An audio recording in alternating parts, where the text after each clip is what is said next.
I think મેં 10 થી 15 વખત પાર્ટિસિપેટ કર્યું હશે એમાં પેઇન્ટિંગની અંદર, પણ એમાં મને 3 વખત ઇન્ટરનેશનલ પર ગોલ્ડ મેડલ મળેલો. क्या बात है, इंटरनेशनल लेवल पर मतलब you have presented India India અને એની અંદર ચારકોલમાં 10 વખતના તમારા ટ્રાયલમાંથી 3 વખત વખત you have got gold medal. જે એમાં હાર્ડ પેઇન્ટિંગ હતું સારીવેરાની અંદર, એ જે વોલની ઉપર હતું અને વોલની ઉપર પાછા ડોમની અંદર હતું.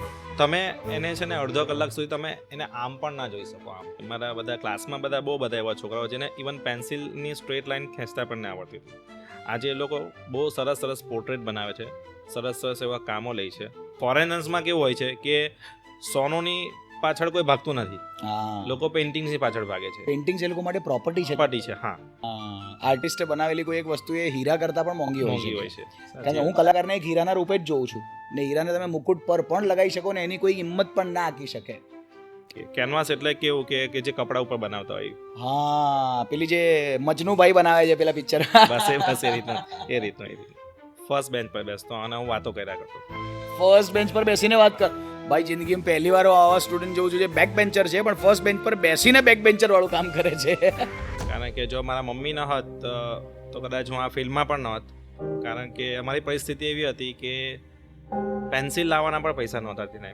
મારા મમ્મી બીજી જગ્યાએ કામો કરીને મને આ ફિલ્ડમાં મોકલવાની બહુ મહેનત કરી છે. એમને એમ કહેવત નથી બનતી કે માં તે માં બાકી બધા બીજા વગડાના. Sure. વાહ. શું તમારો ફ્યુચરનો ગોલ છે? મારે એવા લોકોને ટ્રેનિંગ આપવી છે કે જે પછાત વર્ગના હોય. જે બહુ ગર્વની વાત કહેવાય ભારત દેશ માટે પણ, કે આપણી પાસે આવા કલાકારો છે કે જે વિશ્વમાં જઈને ભારતને પ્રેઝન્ટ કરે છે, એટલી અદ્ભુત કલાકૃતિઓ બનાવી જાણે છે કે દુનિયાને જણાવી શકે કે ઇન્ડિયા પાસે પણ એક એવું આર્ટ છે કે જેનાથી સુંદરતા વિખેરી શકાય.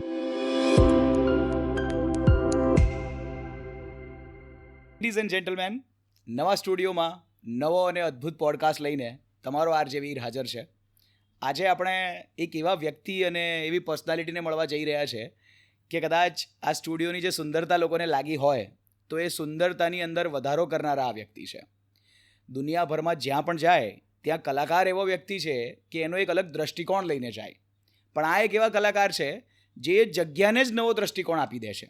કોઈ વસ્તુ, કોઈ કાગળ પણ કેમ ના હોય કે કોઈ દિવાલ પણ કેમ ના હોય, પેઇન્ટિંગથી લઈને એવા આર્ટ એમની અંદર વિદ્યમાન છે કે એ વિશ્વને, દુનિયાને સુંદરતાઓમાં રંગે છે.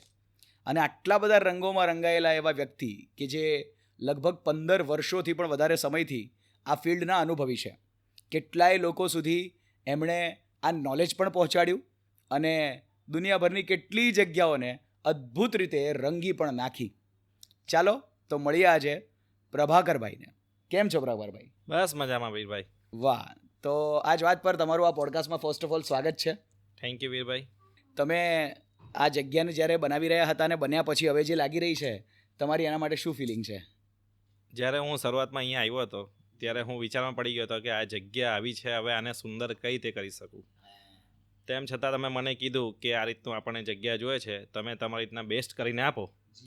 એ રીતે પછી મેં આ જગ્યાને મારી જગ્યા સમજીને વાહ, એ રીતે અંદર કામ કર્યું અને તમે આજે જોઈ શકો છો કે આ જગ્યા અત્યારે કેવી છે.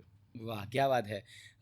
એમણે બેસિકલી એક મુદ્દો સમજાવવાની કોશિશ કરી કે કોઈ પણ કલાકાર જ્યારે એકદમ હૃદયની અંદરથી કામ કરતો હોય કે મારું છે સમજીને કરતો હોય ત્યારે એ જીવનના બેસ્ટ કામ આપી શકતો હોય છે. તો લગભગ દરેક કલાકારોએ આ વાત શીખવી જોઈએ. હું તમારા પાસ્ટથી શરૂ કરવા માંગીશ. C sir. બિકોઝ આજે આપણે જે પણ છીએ કદાચ હું માનું છું કે એ આપણા પાસ્ટના લીધે જ છીએ. તો તમારા જીવનમાં જ્યારે તમે એકદમ નાના બાળક હશો, સ્કૂલ જતા હશો, ત્યારે પણ પેઇન્ટિંગમાં સારા હતા કે પછી ધીરે ધીરે? હા, સારો જ હતો પેઇન્ટિંગમાં પહેલેથી જ, કેમ કે આ એક ગોડ ગિફ્ટ છે અને મારા ઘરમાં એ બધાને જ આવડતું હતું, મમ્મીને છોડીને ખાલી. આ તો મોરના ઈંડા ચિતરવાના પડે એવી વાત છે. શ્યોર. રાઈટ. તો કઈ એજમાં તમે એવો નિર્ણય લઈ લીધો હતો કે હું આ જ ફિલ્ડમાં આગળ વધીશ? હું 10th પછી આ નિર્ણય લઈ લીધો હતો કે મારે આ જ ફિલ્ડમાં જવું છે. હું ભણવામાં પણ એટલો જ હોશિયાર હતો, પણ બધાને એવું હતું કે આ CA બનશે કે આવું કરશે કે તેવું કરશે, પણ મને ખબર હતી કે મારે આ જ લાઈનમાં જવું છે. વાહ, ક્યાં વાત છે. બહુ અદ્ભુત વાત કહેવાય કે કોઈ કલાકાર ભણતરની સાથે સાથે પોતાના ગણતર પણ ચાલુ રાખે અને કલાકારીનો ઉપયોગ કરીને દુનિયાની સામે નવા રંગો ફેલાવે.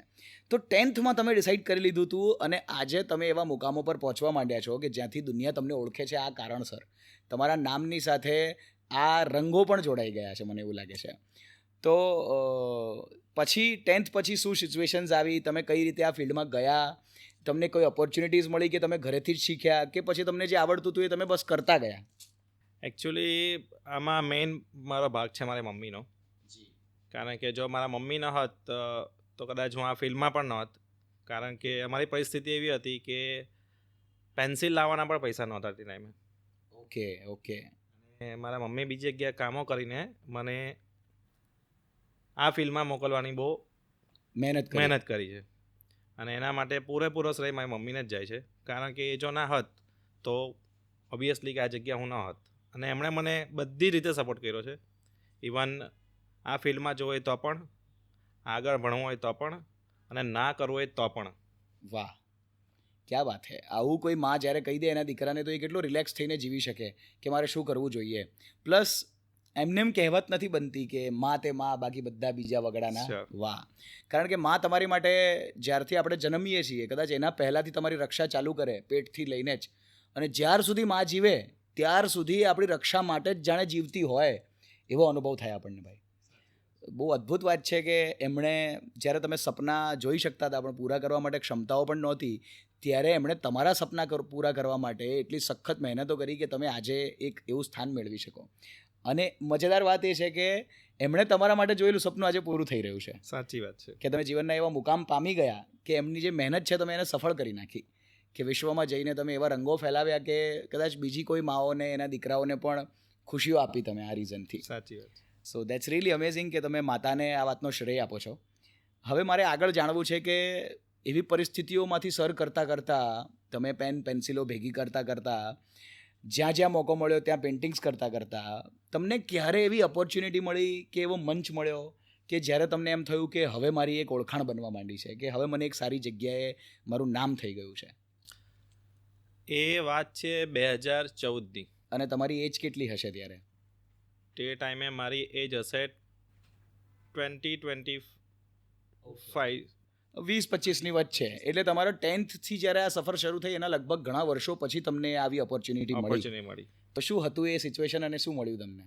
એ સિચ્યુએશન એવી હતી કે એક ભાઈને છે ને પેઇન્ટિંગનું કામ હતું, અને એ ભાઈને છે ને બીજી જગ્યાએ જવાનું આવ્યું, અને એની જગ્યાએ એ ભાઈએ મને મોકલ્યો. ઓકે. અને મને એવું લાગ્યું કે એ બી ઈશ્વરનો જ કંઈક હશે. યસ. કે દેન કે ભાઈ આ ભાઈ જવાનો છે ત્યાં પેઇન્ટિંગ કરવા માટે.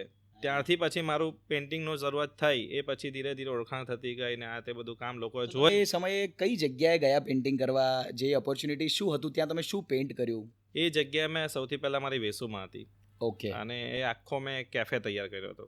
ઓકે. એટલે કેફેનો કોન્ટ્રાક્ટ હતો જેની માટે કોઈ બીજા વ્યક્તિને નક્કી કરવામાં આવ્યા પણ સંભવ એ ના પહોંચી શક્યા તો તમને કોન્ટ્રાક્ટ મળ્યો, તમે એ કામ કર્યું ને એનાથી પછી તમને એક ઓળખાણ મળવાની ચાલુ થઈ અને લોકો તમારા સુધી પહોંચવા માંડ્યા કે ભાઈ બહુ અદ્ભુત બનાવ્યું છે તો મારે પણ આવું બનાવવું છે, એમ કરીને લોકો તમારા સુધી પહોંચ્યા. વાહ. તો આવું કરતાં પછી તમારા જીવનમાં કોમ્પિટિશનો અને એવા પાર્ટ પણ આવ્યા હશે કે જ્યાં તમે પાર્ટિસિપેશન કર્યા હોય, પોતાની જાતને પ્રૂફ કરી હોય, એના તમને સર્ટિફિકેશન કે અવોર્ડ્સ મળ્યા હોય, તો એવી વિશે પણ મારે જાણવું છે. સૌથી પહેલાં મને ચારકોલમાં પેઇન્ટિંગ અને બધી બહુ ફેકલ્ટીઝ હોય, એમાં મને ચારકોલમાં સૌથી વધારે ઇન્ટરેસ્ટ છે. બ્લેક એન્ડ વ્હાઇટ જે ચારકોલ આવે, રાઈટ. એટલે ચારકોલને હું એટલો ડીપ ચાલ્યો ગયો છું કે જ્યારે પણ કોમ્પિટિશન આવે ઇન્ટરનેશનલ લેવલ પર ત્યારે હું હંમેશા એમાં પાર્ટિસિપેટ કરું છું. અને આઈ થિંક મેં 10-15 વખત પાર્ટિસિપેટ કર્યું હશે એમાં પેઇન્ટિંગની અંદર, પણ એમાં મને 3 વખત ઇન્ટરનેશનલ પર ગોલ્ડ મેડલ મળેલો. ક્યા બાત હે! ઇન્ટરનેશનલ લેવલ પર, મતલબ યુ હેવ પ્રેઝન્ટેડ ઇન્ડિયા, અને એની અંદર ચારકોલમાં 10 વખતના તમારા ટ્રાયલમાંથી 3 વખત you have got gold medal. ભાઈ સાહેબ, કાળો કલર જોઈને આપણે તો મોઢું બગાડી શકીએ, તમે કોઈનું સુંદર મોઢું બનાવી શકો છો એ કાળા કલરથી. કેટલી અદ્ભુત વાત છે. અને તમે 3 વખત ગોલ્ડ મેડલિસ્ટ રહી ચૂક્યા છો અને આવા પાર્ટિસિપેશન પણ કરતા રહો છો. બહુ ગર્વની વાત કહેવાય ભારત દેશ માટે પણ કે આપણી પાસે આવા કલાકારો છે કે જે વિશ્વમાં જઈને ભારતને પ્રેઝન્ટ કરે છે, એટલી અદ્ભુત કલાકૃતિઓ બનાવી જાણે છે કે દુનિયાને જણાવી શકે કે ઇન્ડિયા પાસે પણ એક એવું આર્ટ છે કે જેનાથી સુંદરતા વિખેરી શકાય. ને કાળા કલરથી, ચારકોલ એટલે તો બ્લેક કલર ને, ઓનલી બ્લેક એન્ડ વ્હાઇટ. હા. આનાથી મને એક પ્રશ્ન ઉદ્ભવ્યો, પેઇન્ટિંગમાં કયા પ્રકારની અલગ અલગ કેટેગરીઝ હોય છે, એમાંથી તમે શેમાં ઉત્તીર્ણ છો, કયું તમને ફાવે છે? બેઝિકલી આપણે જોઈએ તો પેઇન્ટિંગ અને ક્રેયોન કલર્સ હોય, પ્લાસ્ટિક ક્રેયોન્સ હોય, ઓઇલ પેસ્ટલ હોય, પેન્સિલ કલર હોય, વેક્સ ક્રેયોન્સ હોય, વોટર કલર હોય, પોસ્ટર કલર હોય, એક્રેલિક કલર હોય. બધા ટાઈપના કલર્સ હોય અને આ કલરનો ઉપયોગ કરીને જે આપણે પેઇન્ટિંગ બનાવીએ એ કયા કયા પ્રકારની હોય? એક ચારકોલ હોય, એવી બીજી કઈ પ્રકાર? એટલે એ જ છે, કેનવાસ પેઇન્ટિંગ છે, વોલ પેઇન્ટિંગ છે. કેનવાસ એટલે જેને આપણે પેપર પર બનાવીએ? ના, એને વોટર કલર કે પોસ્ટર અચ્છા, કલર કહી શકીએ. કેનવાસ એટલે કેવું કે જે કપડા ઉપર બનાવતા હોય. હા, પેલી જે મજનુભાઈ બનાવે છે પેલા પિક્ચર. બસ એ રીતનું. Okay, that is canvas painting. Canvas painting. Then the wall painting which you have did here in the RJV Studios. વાહ. પછી બીજા કયા પ્રકાર હોય પેઇન્ટિંગના? કે પછી તો બધી ફેકલ્ટીઝ હોય, જેમ કે કોઈને રેઝિન આર્ટ શીખવું હોય, કે હેન્ડ કાસ્ટિંગ શીખવું હોય, કે પછી રંગોળી શીખવી હોય. એ બધી અલગ અલગ વસ્તુ છે. જેમ કે સ્કલ્પચર કોઈને શીખવું હોય, થર્મોકોલ વર્ક કોઈને શીખવું હોય, એ બધી અલગ અલગ ફેકલ્ટીઝની અંદર જાય. ઓકે. આમાંથી તમે કઈ કઈ વસ્તુઓ માટે ઉત્તીર્ણ છો? આ જેટલી બી હમણાં હું બોલી ગયો એ બધી જ મને આવડે છે. શું વાત કરો છો ભાઈ? મતલબ કોઈ કળા બાકી નથી રાખી તમે આ ફિલ્ડની અંદર કોઈ બાકી શીખવામાં? નથી. ओ भाई साहब, आने के भाई ऑल राउंडर, मतलब बॉलिंग भी हम करेंगे, बैटिंग भी हम करेंगे, फील्डिंग भी हम ही कर लेंगे और बाकी सब छोड़ो, आखिर में जजमेंट भी हम ही दे देंगे आउट है कि सिक्स है. ભાઈ ફૂલ ઓલરાઉન્ડર કહેવાય. આ તો બહુ અદ્ભુત વાત છે. તો જ્યારે તમે આ સફર પાર કરી રહ્યા હતા, આટલા અવોર્ડ્સ મેળવી રહ્યા હતા, પેઇન્ટિંગને લઈને આટલી બધી વસ્તુઓ શીખ્યા, કોઈ ગુરુ પાસે કે કોઈ ઇન્સ્ટિટ્યૂટથી શીખ્યા કે તમારા જીવને કે તમારા ફેમિલીએ જ તમને બસ શીખવી દીધી? એકચ્યુઅલી મને તો પહેલાંથી આમાં ખબર જ હતી કે આ જ વસ્તુ છે. અને હું જ્યારે કોલેજમાં પણ જતો હતો, મને જ્યારે મેડમ શીખવતા હતા ત્યારે હું હંમેશા ફર્સ્ટ બેન્ચ પર બેસતો અને હું વાતો કર્યા કરતો. ફર્સ્ટ બેન્ચ પર બેસીને વાત કર? ભાઈ, જિંદગીમાં પહેલી વાર આવા સ્ટુડન્ટ જોઉં છું જે બેક બેન્ચર છે પણ ફર્સ્ટ બેન્ચ પર બેસીને બેક બેન્ચર વાળું કામ કરે છે. તો તે ટાઈમે મને મેડમે કીધું ઊભો થઈ જાય એમ કે. હા. શું થયું મેડમ? કે છેલ્લી બેન્ચ પર જઈને બેસ એમ કે. મેડમે તમને બેક બેન્ચર બનાવી દીધો. 3 મહિના સુધી મને ત્યાં જ બેન્ચ પર બેસાડ્યો. પછી મને કે તને જે બહુ અભિમાન છે ને એમ કે, તારી બુક લેતા આવજે એમ કે. તો પછી મેં બીજા દિવસે બુક લઈને ગયો. તો મેડમ કે ખરેખર જોવા જાય ને તારું વર્ક એવું છે કે તારે મારી ખુરશીની બાજુમાં બેસવું જોઈએ એમ કે. ઓ ભાઈ સાહેબ, મતલબ આટલા ગુસ્સામાં એમણે તમારી પાસે બુક મંગાવી હતી. બુક એમણે જોઈ અને તમારા પેઇન્ટિંગ્સ જોઈને એને એમ થયું કે તમે મારી બાજુમાં હોવા જોઈએ. ઓ ભાઈ સાહેબ, ઇન ધ સ્કૂલ ટાઈમ તમને આવા એક્સપિરિયન્સ થઈ ગયા. ક્યાં વાત છે. મતલબ આને ખરેખર એવું કહેવાય ને કે કુદરત કળા આપીને મોકલે છે. તમારે બસ એને સમજવી અને એની અંદર ઉમેરો કરવાની કે અપગ્રેડ કરવાની જરૂરત હોય છે. સાચી વાત. વાહ. તો પછી આવા તમે અવોર્ડ્સ મેળવ્યા, આવી પ્રસિદ્ધિઓ મેળવવાની શરૂ કરી, ત્યારબાદ તમે એવી એવા કયા કામો કર્યા છે જે તમને લાગે છે કે આજે સોસાયટી એને યાદ રાખે છે, કે એને જોઈને તમને યાદ કરે છે, કે ભવિષ્યમાં પણ એને કરશે? જેમ કે એક તો હું જ ઉદાહરણ આપી શકું છું કે અહીંયા જેટલા લોકો આવશે આજ પછી એ દરેક તમને આ જગ્યા જોઈને કે આ પેઇન્ટિંગ્સ જોઈને યાદ કરશે કે કલાકાર અદ્ભુત રહ્યા એમ. તો એવી કઈ જગ્યાઓ છે? જેમ કે પેલી તમે મને વાત કરી કેફેની, એ કેફેની અંદર પણ તમે બહુ અદ્ભુત પેઇન્ટિંગ બનાવી જેના લીધે લોકોએ તમને ઓળખ્યા અને વારંવાર તમને યાદ પણ કર્યા. તો આવી અદ્ભુત કામો કરવાની કે જેમાં તમને સેટિસ્ફેક્શન મળ્યું હોય કે ભાઈ આમાં મજા આવી ગઈ, એવા કેટલા કામો કર્યા તમે અને કયા શું યાદ છે એને? એ એકચ્યુઅલી એવા તો બહુ કામો કર્યા છે, પણ એમાંથી મારું એક જે મેઇન છે જે કાસા વિરાવારમાં જે હાર્ડ પેઇન્ટિંગ હતું, કાસા રિવેરાની અંદર.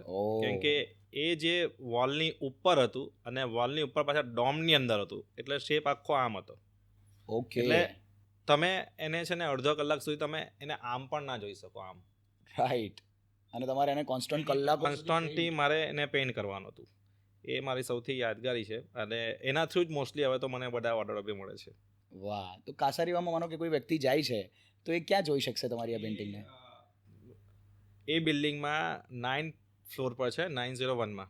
ઓકે. એક પર્ટિક્યુલર રૂમની અંદર એમણે બનાવડાવ્યું છે?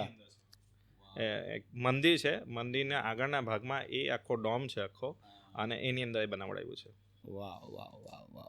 અને એ વાત સાચી છે કે કલાકારને એની કળાથી જ કામ મળે. લોકો જુએ કે એની કળા સારી છે અને ગમે, અને પછી લોકો એને અપ્રોચ કરવાના શરૂ કરે. તો તમે કયા પ્રકારના લોકો સાથે, અને મેં એવું પણ સાંભળ્યું છે કે તમે ફિલ્મ સ્ટાર્સ સાથે પણ ઘણા કામ કર્યા છે, ફિલ્મો માટે પણ ઘણા કામ કર્યા છે, તો એવી કઈ કેટેગરીઝ છે જેની માટે તમે કામ કર્યા છે? જેમ કે તમે ફિલ્મ નિસર્ગમાં તમે હમણાં સાંભળ્યું હતું, અને એના પહેલાં પણ જે ભરતનાટ્યમ હોય કે જે પણ સ્ટારો જે આવતા હોય એની રંગોળી પણ મારે કરવાની હોય છે. એટલે એ રંગોળી પર કરું છું. પછી આપણે CR પાટીલ સાહેબ છે, એમનું કેચ ધ રેઇન કેમ્પેન છે, હા એ રેઇનની પર આખી રંગોળી મેચ કરી હતી એમના ઘરે. પછી એમના સ્કૂલનું જે ઉદ્ઘાટન હતું મારા છોકરાનું, એના પણ મેં રંગોળી હું જ કરતો હતો. એટલે એવી બધી બહુ જગ્યાઓ છે કે જે અલગ અલગ આવી રીતે થ્રુ આપણને કામ આપે છે અને થોડીક મજા પણ આવે છે. વાહ, જેમ તમે મજા અહીંયા લઈ લીધી ને અમને પણ મજા આપી, અદ્ભુત. અચ્છા, મારો એક સવાલ એવો છે, કોઈ માણસ એવું વિચારતો હોય, જેમ કે હું પણ બચપનમાં એવું માનતો કે કદાચ હું સારું ડ્રોઈંગ કરી શકું છું અને મને આખી લાઈફમાં કોઈ દિવસ ભણવામાં તો સારા માર્ક્સ ન આવ્યા, હું બેક બેન્ચર સ્ટુડન્ટ રહ્યો અને મસ્તીખોર એમ પૂરેપૂરો. પણ ડ્રોઈંગમાં એક વખત એવું થયું હતું કે એક ફુગ્ગાવાળો બનાવવાનો હતો ઝાડની નીચે ઊભેલો, અને એ મેં એટલો સરસ બનાવ્યો કે મને વેરી ગુડ લખીને ટીચરે આપ્યું. એટલે મારી આખી જિંદગીનું અગર તમે એમ કહો કે કોઈ ભણતરને લઈને અચીવમેન્ટ છે તો એ આ એક જ છે કે મેં એક પેઇન્ટિંગ એવી દોરી કે જેમાં મને ટીચરે વેરી ગુડ લખીને આપ્યું, અને એ વેરી ગુડ માટે તો હું 4 દિવસ સુધી ઘરમાં તો આમ રાજા બનીને ફર્યો હતો કે આપણને વેરી ગુડ મળ્યું છે એમ. હું કહું તે ખાવાનું બનવું જોઈએ, હું કહું ત્યારે ઉઠીશ, હવે હું કહું ત્યારે ઊંઘીશ એમ. તો પણ ઓવરઓલ મને સમય જતાં ખબર પડી કે કદાચ હું પ્રેક્ટિસ કરી હોત તો પેઇન્ટર બની શક્યો હોત કે ડ્રોઈંગ કરી શક્યો હોત સારી, પણ મેં એવી કોઈ પ્રેક્ટિસ ના કરી અને એના પર બહુ ધ્યાન ના આપ્યું. તો કોઈ માણસ માનો કે જન્મતાની સાથે નથી લઈને પેદા થતો આ કળા, પણ એને શીખવી છે, તો એવું શક્ય છે કે પછી જે જન્મતાની સાથે પેદા થાય એ જ માણસ આને? ના, એવું જરૂરી નથી. મારા બધા ક્લાસમાં બહુ બધા એવા છોકરાઓ જેને ઇવન પેન્સિલની સ્ટ્રેટ લાઇન ખેંચતા પણ ના આવડતી હતી. આજે એ લોકો બહુ સરસ સરસ પોર્ટ્રેટ બનાવે છે, સરસ સરસ એવા કામો લે છે અને થોડુંક શેર કરતા હોય છે. અને એ લોકોના પેરેન્ટ્સ હંમેશા કોલ કરે છે. ઇવન એવું નથી કે ઓફલાઈન, આપણે તો ઓનલાઈન પણ શીખવતા છે કે ઓનલાઈનમાં બી બધા એવી રીતે જ શીખે છે. મારી પાસે યુએસના છે, હોંગકોંગના છે. Painting online? ઓનલાઈન. ભાઈ સાહેબ, નેક્સ્ટ લેવલ વાત છે આ તો. કેવી રીતે શીખી શકાય? તમે લીટી પાડીને બતાવો કે આવી રીતે પાડે? હા, ઓહ, એકચ્યુઅલી પહેલાં એ લોકો મારી પાસે શીખતા જ હોય, પછી ધીરે ધીરે જ્યારે એ લોકો એબ્રોડ શિફ્ટ થાય એટલે મારે ખાલી એ લોકોને કમાન્ડ જ આપવાની કે આનું આમ કર ને આનું આમ કર. નાઉ દે નો કે આવું કહેવાથી શું કરવાનું છે. Okay okay. તમે કેટલા વર્ષથી આ પર્ટિક્યુલર ફિલ્ડને એજ્યુકેટ કરી રહ્યા છો, શીખવી રહ્યા છો? હું 14 વર્ષથી શીખવી રહ્યો છું અને ઓવરઓલ એક્સપિરિયન્સ મારો 15 વર્ષનો છે. વાહ, મતલબ તમે એક્સપિરિયન્સ શરૂ કરતાની સાથે 1 વર્ષમાં તમે શીખવાનું પણ શરૂ કરી દીધું. ક્યાં વાત હે. તો જ્યારે તમે આ શીખવો છો તો તમને અલગ અલગ પ્રકારના સ્ટુડન્ટ્સ મળતા હશે. કોઈ એવો સ્ટુડન્ટ મળ્યો કે જે તમને છેલ્લે સુધી એણે કોશિશ કરી પણ એને મેળ જ ના પડ્યો? ના, આજ સુધી એવું કંઈ આવ્યું નથી મારા ભાગે. ક્યાં વાત હે. મતલબ જે આવે છે તે કંઈક તો બદલાવ લઈને જાય જ છે. તો બીજી બાજુ કોઈ એવો સ્ટુડન્ટ મળ્યો કે જે તમને એમ લાગે કે આ એક દિવસ મારા આગળ નીકળી જશે? ને એવાનો કોઈ કિસ્સો? કેટલી સમયમાં એ લોકો શીખ્યા અને શું એ લોકો પણ જન્મ સાથે આ કળા લઈને પેદા થયા હતા અને તમે એને વધારે શીખવ્યા કે પછી તમે એને ઝીરોથી શરૂ કર્યો?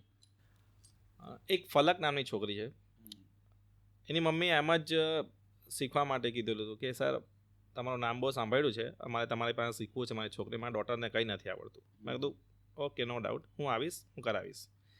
અને માનો નહીં તમે, આઈ થિંક એ 3rd સ્ટાન્ડર્ડમાં હશે. 3જા ધોરણની ત્રીજા દીકરી? ધોરણમાં હશે.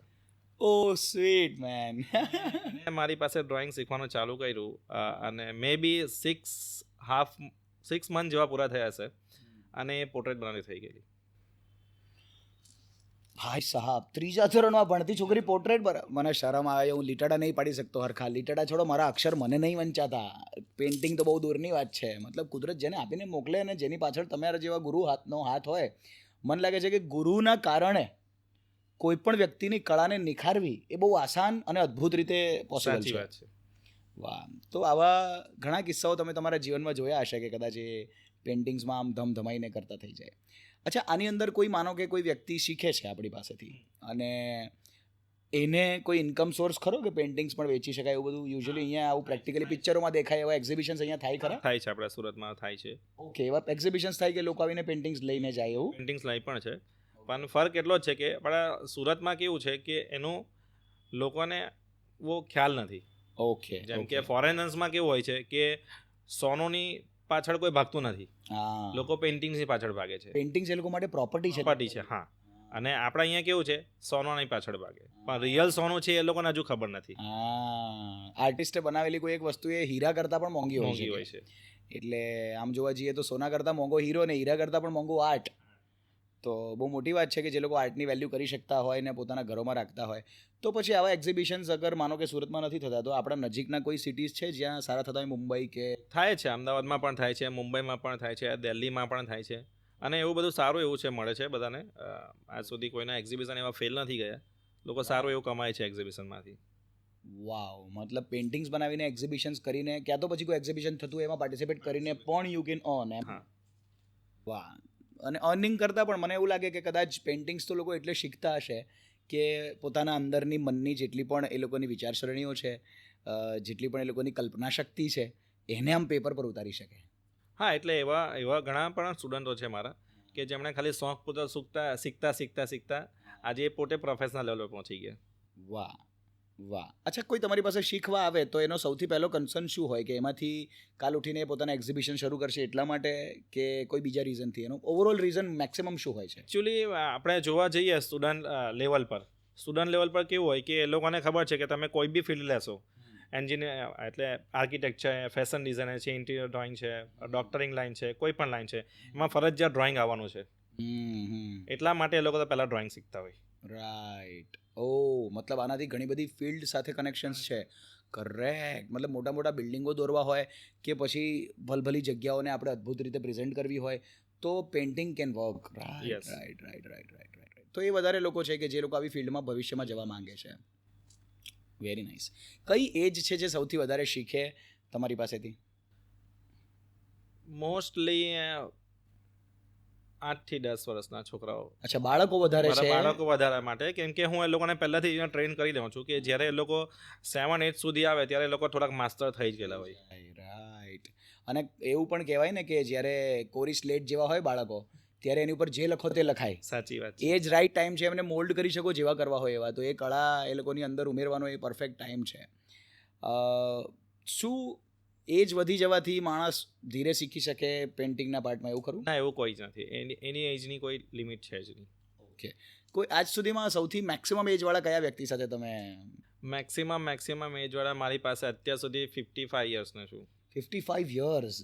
એ શું વિચારતા હશે, મતલબ કે એમણે એમની સેકન્ડ ઇનિંગને કેટલી અદ્ભુત બનાવી હશે કે નવું શીખવાની કોશિશ કરી આ એજમાં.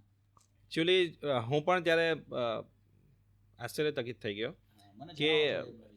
કે એમણે 55 વર્ષે મને આવી રીતે કોલ કરીને કીધું કે સર મારે તમારી પાસે પેઇન્ટિંગ શીખવું છે. પછી મેં એમને પૂછ્યું કે કેમ આવ્યો અચાનક? એમ કે જે સર મારા જે શોખ જે મારા બાળપણમાં જે મેરેજ લાઈફ પછી જે અધૂરા રહી ગયા હતા ને એને હું પૂરા કરવા માટે આ તમારી પાસે શીખતી છું. અચ્છા, ફિમેલ. My God. સ્ત્રીઓ જ હિંમત કરે છે હો સાહેબ. તમે માનશો નહીં, મારા વક્તાવીરના જે ક્લાસીસ છે એની અંદર 60 વર્ષની ઉપરની ઉંમરના લોકો જોઈન કરે છે, but they are all females. ઓહો. 55 વર્ષની ફિમેલ, 50 વર્ષની ફિમેલ, 60 વર્ષની ફિમેલ. આમ નવાઈ લાગે તમને કે આપણે જ્યારે આમ વિચારતા કે જુસ્સો પૂરો થઈ જશે ત્યારે તો એમનો શરૂ થાય છે. બહુ અદ્ભુત વાત કહેવાય. એ લોકોને આજે પણ એમના હૃદયની અંદર એમ છે કે મારી જવાનીમાં જે રહી ગયું આજે પૂરું કરું. બહુ મોટી વાત કહેવાય. તો એ તમારી પાસે પછી શીખ્યા અને એમણે પેઇન્ટિંગ શરૂ કરી. અને પેઇન્ટિંગ હવે પોતાના છોકરાને પણ શીખવાડે છે એ લોકો. ક્યાં વાત હે. વાહ, so sweet man, so sweet. તો અત્યાર સુધી આપણે એ સમજ્યા કે તમે અત્યાર સુધી શું કર્યું, હમણાં શું કરી રહ્યા છો. મારે હવે ભવિષ્ય વિશે જાણવું છે. આવનારા ભવિષ્યમાં કોઈ એવા પ્રોજેક્ટ્સ કે કોઈ એવી તૈયારી કે કોઈ એવા તમારા વિચાર કે વિઝન છે કે કાલ ઉઠીને તમે એવું શું કરવા માંગો છો જેનાથી લોકો કનેક્ટ થઈ શકે અને તમારી એ પ્રોજેક્ટ્સ કે આઈડિયાઝ કે વિચારો કે પ્લાનિંગની તૈયારી કરી શકે? વધારે લોકો સુધી પહોંચવું છે તમારે શીખવા માટે કે પછી તમારા પોતાના કંઈક એવા પેઇન્ટિંગ્સ બનાવવા છે? શું તમારો ફ્યુચરનો ગોલ છે? એકચ્યુઅલી ફ્યુચરમાં તો એવું છે કે સૌથી પહેલાં તો મારી જે ઇમેજ અહીંયા સુધી છે ને એને થોડીક મારે હજુ નેક્સ્ટ લેવલ સુધી લઈ જવી છે, અને એના માટે તમારા સપોર્ટની બહુ જરૂર છે. અરે અને આપણા જે ઓડિયન્સ છે એમની પણ બહુ જરૂર છે. સપોર્ટમાં તો હું એવું કહીશ સાહેબ કે જેટલા પણ આ વિશ્વમાં કલાકાર છે ને એમનું વગર લીધે વગર કીધે મેં બીડું ઉઠાવી લીધું છે. અગર કોઈ મારી સાથે કલાકાર બેઠો હશે ને, મારી જવાબદારી છે કે દુનિયા એને એની પૂરેપૂરી જેટલી પણ એની અંદર ક્ષમતાઓ છે એના માટે ઓળખે. તો એ જવાબદારી તો મેં ઉઠાવી લીધી છે. તમે અગર સાચા અને સારા કલાકાર છો, દુનિયાને તમને ઓળખવા જોઈએ. કારણ કે હું કલાકારને એક હીરાના રૂપે જ જોઉં છું ને હીરાને તમે મુકુટ પર પણ લગાવી શકો ને એની કોઈ હિંમત પણ ના આંકી શકે. તો કલાકાર તરીકે એ સપોર્ટ મારી પાસેથી હંમેશા તમને રહેશે. એ તમારો અદ્ભુત. ના, એ તમે ડિઝર્વ પણ કરો છો because you have given that. કોઈ માણસ પોતાની જાતને રોજ રગદોળે, રોજ પરેશાન થવા દે, પણ તે છતાં એ કરે જાય રોજે રોજ ઉઠીને કે આ જ મારે કરવું છે ને આમાં જ મારે નામ કરવું છે, એ બહુ મોટી વાત કહેવાય. આટલું ડેડિકેશન કુદરત આપીને મોકલે કે તો તમારા મા બાપ તમને એવા સંસ્કાર આપે તો જ થઈ શકે. સાચી વાત છે. તો એ પહેલાં તો મારે ત્યાં પહોંચવું છે અને મારે એવા લોકોને ટ્રેનિંગ આપવી છે કે જે પછાત વર્ગના હોય, ઓકે, જેને જરૂરત જેને છે જરૂરત છે પણ પહોંચી નથી શકતા. વળતું. જેમ કે તમે પોતાની સિચ્યુએશન કહી શકો કે એક સમયે તમારી પાસે પણ એક પેન્સિલના પૈસા નહોતા, પણ આજે જે એક વ્યક્તિ તમને કોઈ એવું મળશે કે જેની પાસે નથી પૈસા તો બી તમે એને એ પેન્સિલ પણ આપશો, એ પેપર પણ આપશો અને એ શીખવશો પણ. અને એનાથી બધા મને ઓળખતા થાય. એક્ઝેક્ટલી. વાહ વાહ વાહ વાહ વાહ વાહ. તમે એક એવું ભવિષ્ય જોઈ રહ્યા છો કે જ્યાં જે તકલીફ તમે ભોગવી બીજું કોઈ બીજું ના ભોગવે. ભોગવે. બહુ મોટી વાત કહેવાય. આ કલાકાર હોવામાં અને કલાકાર બનીને જીવવામાં શું મોટો ફરક છે હું તમને કહું. માણસ જ્યારે કલાકાર બની જાય ને ત્યારે ખરેખર પોતાની દરેક ફિલિંગ્સને જાગૃત કરતો હોય અંદરથી, નવે નવ રસને જીવતો હોય. મતલબ કલાકારો યુઝ્યુઅલી જેટલા પણ હશે, ચાહે એની કોઈ પણ રાશિ હોય, કેવી પણ કુંડળી હોય, હું લખીને આપી શકું, એ ઇમોશનલ માણસ હશે. સાચી વાત. એના જીવનમાં રડતો, હસતો, દુઃખી થતો, કોઈ બીજાને દુઃખી ના થવા દેતો વાળી પરિસ્થિતિઓમાં જીવતો હશે. એ ગમે એટલો અંદરથી દુઃખી હોય પણ લોકોની સામે એક સ્મિત રાખીને જ ફરતો હશે. આનું નામ કલાકાર. એમ કે એ કલાકાર એના નવે નવ રસોને જીવે છે રોજ, પણ તે છતાં લોકોની સામે કદાચ ના લાવવાની ક્ષમતા પણ એક એની કલાકારી હશે. સાચી વાત છે. કે જેના કારણે આવી જિંદગી પણ જીવી શકે છે. તો બહુ મોટી વાત છે કે અગર તમારા બાળકો કે તમે કલાકાર છો કે પછી તમારી અંદર પણ કોઈ કળા છે પણ તમે હજી નથી જાણી, તો તમારે એ જાણવી જોઈએ. અને આ પોડકાસ્ટ થ્રુ હું તમને બધાને અપ્રોચ કરું છું કે તમે આના નીચે કેપ્શનમાં નંબર પણ મેળવી શકશો, જેનાથી એમના જે ક્લાસીસ શરૂ થઈ રહ્યા છે, તમે કોઈ પણ એજના હોવ, એ ક્લાસીસમાં પણ તમે ડાયરેક્ટ સર પાસેથી શીખી જોઈન કરી અને ઘણી બધી વસ્તુઓ નવી લર્ન કરી શકશો. એની ટાઈમ માટે તમે કોન્ટેક્ટ જરૂર કરો. અને ખાસ કરીને અગર તમે સુરત છો કે પછી અડાજણ છો તો આપણો સ્ટુડિયો છે ભાઈ, મજેદાર, નજીક છો, અહીંયા પણ પહોંચી શકશો સાહેબ. આપણા થ્રુ પણ ઘણા બધા લોકોને કોચિંગ આપવાના છે. તો યુ હેવ એન ઓપોર્ચ્યુનિટી. તમારી દુનિયા રંગબેરંગી બનાવી દો, તમારી દુનિયાને અદ્ભુત રીતે ચિતરી નાખો અને એવા ચિતડા ભમડા પાડો કે જોયા પછી તમને પૈસાય મળે ને લોકો એપ્રિશિએટ પણ કરે. તો આ વાતથી હું અંત તરફ વાત લઈ જવા માંગુ છું અને છેલ્લી વાત મારે બસ એ જાણવી છે કે તમારું ભૂત ભવિષ્ય વર્તમાન જાણીને મને એટલી ખબર પડી કે તમે હૃદયથી સમજવા વિચારવાવાળા અને કર્મ કરવાવાળા કલાકાર છો. કોઈ નવા વ્યક્તિને કલાકાર બનવું છે, આ ફિલ્ડમાં આવવું છે, કોઈ બાળકને આ શીખવું છે કે કોઈ માતા પિતાને કે કોઈ પણ ઉંમરના વ્યક્તિને કલાકાર તરીકે એક પેઇન્ટર બનવું છે, એક આર્ટિસ્ટ એવા બનવું છે કે જે ડ્રોઈંગ કરી શકે, તો એ લોકો માટે તમારા તરફથી શું મેસેજ હશે? એ લોકોએ શું કરવું જોઈએ? On this camera I want કે તમે એમને આંખોમાં આંખો નાખીને જણાવો. એકચ્યુઅલી તમારે શીખવું હોય તો એને છેલ્લે સુધી કન્ટિન્યુ રાખો. ભગવાન તમને એ દિશા બતાવશે જ કે તમારે ક્યાં સુધી જવાનું છે, ક્યાં નથી જવાનું. અને કંઈ પણ અડચણ થાય તો મારો નંબર ઓલરેડી છે જ, જેમ સરે કીધું એ રીતે મને પૂછી શકો છો. અને અત્યાર સુધી મેં આઈ થિંક 22 જેવા છોકરાઓને ડિગ્રી અપાવી છે આ ફિલ્ડની અંદર. ઓહ, આમાં ડિગ્રી પણ હોય? હા, વાવ વાવ. કોઈ ગવર્મેન્ટ ડિગ્રીઝ હોય છે? ગવર્મેન્ટ ડિગ્રી હોય છે સર. નાઇસ. ઓકે. એટલે જેની પાસે પૈસાની પણ તકલીફ હોય, કે જેને ઓલરેડી લાગતું હોય કે આમાં બહુ ખર્ચો થાય છે પ્રાઇવેટની અંદર, તો એ આપણા ગવર્મેન્ટ કોર્સ પણ કરી શકે છે અને પોતાની જે આવડત છે એને બહાર લાવી શકે છે. વાહ, બહુ અદ્ભુત મેસેજ આપ્યો. અને સીધીને સટ વાત, કન્સિસ્ટન્સી જરૂરી है बाबा. मतलब પેલા પિક્ચરનો ડાયલોગ છે ને, मैं रोज उठना चाहता हूँ, दौड़ना चाहता हूँ, उड़ना चाहता हूँ, गिरना भी चाहता हूँ, बस रुकना नहीं चाहता. તો જે દિવસે માણસ કલાકાર તરીકે કોઈ એક ફિલ્ડને આવી રીતે પકડી પાડે કે હું ગમે તે થઈ જાય રોકાઈ નહીશ ને રોજ કંઈક ને કંઈક અપગ્રેડ કરતો રહીશ, શીખતો રહીશ, તો ડેફિનેટલી તમે બહુ અદ્ભુત કલાકાર બની શકો છો. સાચી વાત છે. બહુ જ સરસ વાત કરી સર તમે, અને ખરેખર બહુ આનંદ થયો તમારી સાથે આજે વાત કરીને. આ સ્ટુડિયોને અદ્ભુત બનાવવા માટે તમારો આભાર, અને આટલો અદ્ભુત પોડકાસ્ટ કરીને લોકો સુધી આટલી સરસ મજાની માહિતી પહોંચાડવા માટે પણ તમારો આભાર. Thank you so much. Thank you વીરભાઈ, થેન્ક યુ સો મચ. વાહ.